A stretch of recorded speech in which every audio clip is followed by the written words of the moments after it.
আজকে একটা বিশেষ অভিযান আমরা পরিচালনা করেছি। জেলা পুলিশ নরসিংদী, জেলা প্রশাসন নরসিংদী এবং র্যাব 11 এর সিপিএসসি নরসিংদী যৌথ অভিযান পরিচালনা করে এখনো পর্যন্ত এই হসপিটালকে আমাদের দালাল মুক্ত করার জন্য মোট এখনো পর্যন্ত আমরা 12 জনকে তাদেরকে আমরা বিভিন্ন মেয়াদে দণ্ড দেওয়া হয়েছে। আপনারা জানেন যে হসপিটালে কিন্তু নর্মালি মানে মানুষজন বিপদে না পড়লে কিন্তু আসেন, তো একেবারে শেষ আশ্রয়স্থল হিসেবে যখন হসপিটালে আসে তখন দেখা যায় কি যে বিভিন্ন মানুষজন তাদেরকে ডাইভার্ট করার ট্রাই করে, সিরিয়াল লাগাই নিবে, অ্যাম্বুলেন্সের সঙ্গে একটা মানে তারা ইয়ে করে, অ্যাম্বুলেন্স দিয়ে দিবে।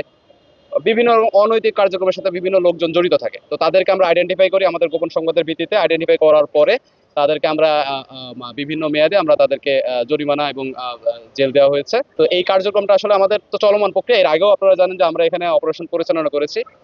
তো এটা আমাদের নিয়মিতভাবে চলবে, কারণ সরকারের দায়িত্বশীল জায়গা থেকে কিন্তু আমাদেরকে নির্দেশনা দেওয়া হয়েছে। নরসিংদী জেলা প্রশাসন, নরসিংদী পুলিশ সুপারের কার্যালয় এবং নরসিংদী র্যাব 11-এর যৌথ অভিযান আজকে পরিচালিত হয়েছে নরসিংদী জেলা সদর হাসপাতালে।